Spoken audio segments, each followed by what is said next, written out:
Hello, dear students. This is the third chapter of history, Nationalism in India. In previous chapter, the rise of nationalism in Europe, we discussed about the meaning of nationalism. Nationalism means formation of nation state in that chapter. उस chapter में nationalism का मतलब था कि nation state को बनाना. And nation state means the whole region controlled by one ruler. Nation state का मतलब क्या था कि एक बहुत बड़ा रीजन जो एक ही राजा के थ्रू रूल किया जाए.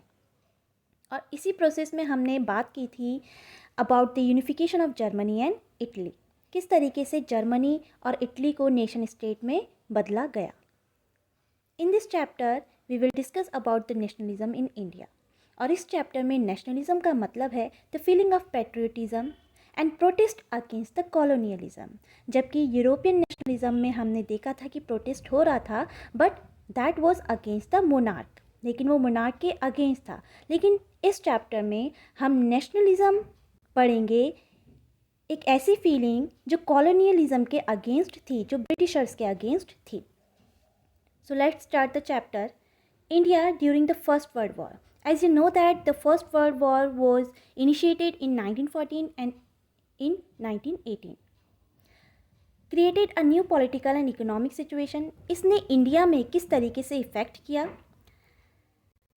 आफ्टर 1918 के बाद इंडिया को बहुत सी प्रॉब्लम्स को फेस करना पड़ा, जबकि इंडियंस ने ब्रिटिशर्स की हेल्प की थी फर्स्ट वर्ल्ड वॉर में. इसके बाद इंक्रीज इन डिफेंस एक्सपेंडिचर, क्योंकि फर्स्ट वर्ल्ड वॉर में इंडिया ब्रिटिशर्स के साथ था, तो जितने भी एक्सपेंडिचर हो रहे थे डिफेंस के लिए, बचाव के लिए, युद्ध में जितने भी खर्चा हो रहा था वो इंडिया की तरफ से भी जा रहा था. Prices increase through the war year. War के टाइम पर ड्यूरिंग द वॉर जो प्राइजेस थे गुड्स के वो इंक्रीज़ हो गए. Forced recruitment in rural areas से फोर्स में, आर्मी फोर्स में फोर्स्ड रिक्रूटमेंट किया गया, ज़बरदस्ती सेना में भर्ती किया गया. During 1918 and 1920 to 21 crops failure in many parts of India. और इसी टाइम पर नेचुरल कैलेमिटीज़ आई, क्रॉप्स फेलियर हो गई, और इस वजह से जो इंडियन पीसेंट्स थे उनको बहुत ही सीवियर जो प्रॉब्लम है उसको फेस करना पड़ा. Hardship did not and after the war was over. War के ख़त्म होने के बाद भी जो प्रॉब्लम्स थी इंडियंस की वो ख़त्म नहीं हुई. तो इन सारी प्रॉब्लम्स को किस तरीके से इंडियंस ने फेस किया और किस तरीके से ब्रिटिशर्स के अगेंस्ट उन्होंने जो मूवमेंट थे उसे चलाया, ये हम पढ़ेंगे. Idea of satyagraha. The idea of satyagraha introduced by Mahatma Gandhi. जो सत्याग्रह का आइडिया था वो महात्मा गांधी ने इंट्रोड्यूस कराया था. When he came India in January 1915. जब वो इंडिया में आए 1915 में from South Africa. His novel method of mass agitation known as the satyagraha had yielded good result. इनका जो मास एजिटेशन था जिसे सत्याग्रह कहा गया उसके बहुत अच्छे रिजल्ट निकले. The idea of satyagraha emphasise the power of truth and the need to search for truth. अब सत्याग्रह का मतलब क्या था? इसका मतलब था the power of truth and the need to search for truth, कि ट्रूथ जो सत्य है उसमें कितनी पावर होती है और हमें सच की खोज करनी चाहिए. तो इसीलिए इन्होंने सत्याग्रह के बेस पर 3 सत्याग्रह इनिशिएट किए in India. First in 1916 in Champaran Bihar, जहाँ पर इन्होंने पीसेंट्स का साथ दिया था to struggle against the oppressive plantation system. वहाँ पर जो प्लांटेशन ओनर्स थे उनका जो ऑपरेसिव बिहेवियर था पीसेंट्स के लिए, उसके अगेंस्ट उन्होंने पीसेंट्स का साथ दिया 1916 में चंपारण में जो हुआ था. In 1917 crops were failed in Kheda, क्योंकि 1917-18 का जो टाइम था उस टाइम पर जो नेचुरल कैलेमिटीज़ की वजह से जो क्रॉप्स फेल हो गई थी उस वजह से पीसेंट्स को बहुत ज़्यादा सीवियर प्रॉब्लम फेस करनी पड़ रही थी, और उनकी जो टैक्सेस थे वो भी कम नहीं किए जा रहे थे. और इसीलिए वहाँ के जो पीसेंट्स थे उन्होंने ब्रिटिशर्स से डिमांड की कि उनके जो टैक्सेस है उन्हें ख़त्म कर दिया जाए. तो लेकिन वो नहीं माने, इसीलिए वहाँ पर गांधी जी आए और उन्होंने वहाँ के पीसेंट्स जो थे उनको उनका साथ दिया और उनके जो टैक्सेस थे उसे रिड्यूस करवाया। Third Satyagraha was initiated in Ahmedabad, Gujarat in 1918. Mahatma Gandhi intervened in a dispute between workers and mill owners of Ahmedabad. यहाँ पर उन्होंने मिल वर्कर्स, अहमदाबाद के जो मिल वर्कर्स थे उनका साथ दिया। He advise to workers to go on strike and to demand a 35% increase in wages. यहाँ पर उन्होंने कहा कि वो स्ट्राइक पर जाएं और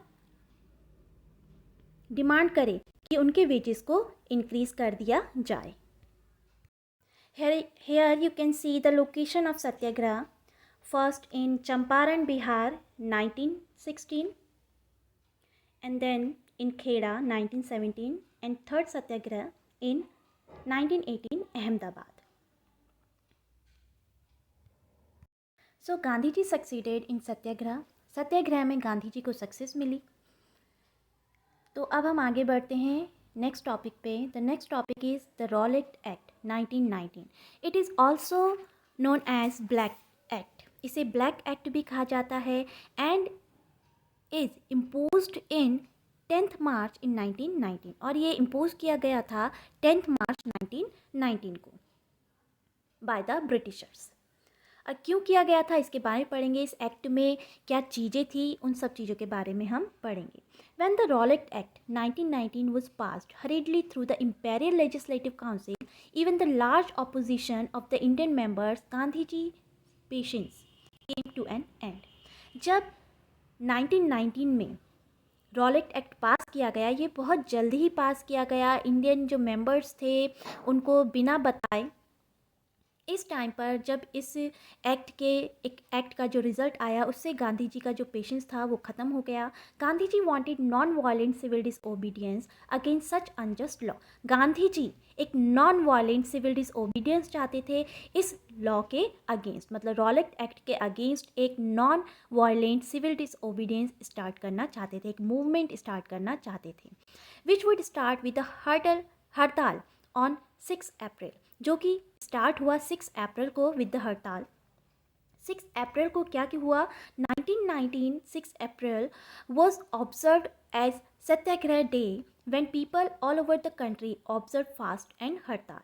1919 the country witnessed a remarkable political awakening in India.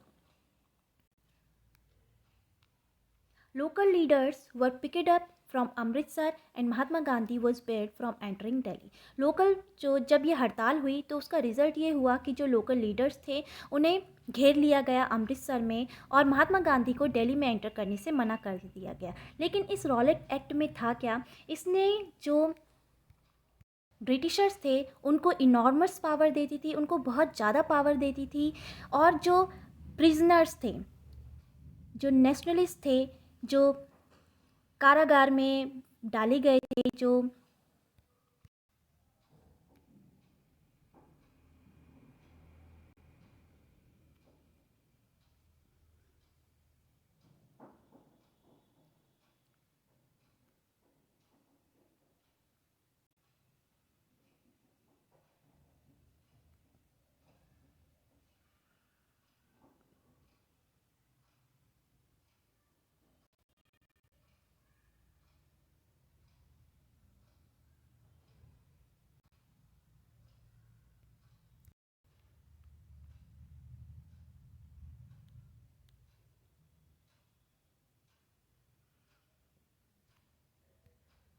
The infamous incident was occurred at Jallianwala Bagh located in Amritsar.